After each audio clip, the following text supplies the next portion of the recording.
Hey, what's up guys? Jose here, shreddeddat.com, and in today's video I'm going to show you how to make a knot for your battle rope.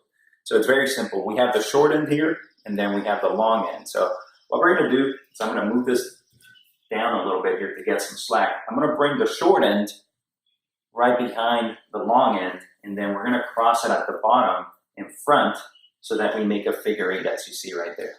Okay? I'm going to pull this down just to get a little bit more slack here. So we have the figure 8, and now what we're going to do is we're going to bring the short end behind this one, loop it through here, and then bring it forward and loop it through the bottom end, okay? So I'm going to get more slack here. So we get short end, go behind, loop it through, and then bring it back down and loop it through the other hole, okay?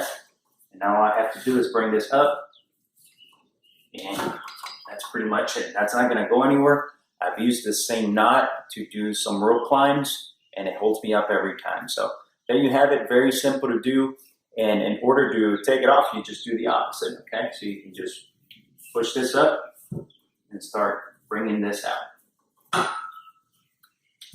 So there you go. Now you know how to make a knot for your battle rope. If you want to learn where to get this rope, you can go to shreddeddat.com/battle rope. I'm going to leave the link down below in the description and in the comment section, so you can just click it and it'll take you straight there. Thanks again for watching, guys. Have a great day and be safe.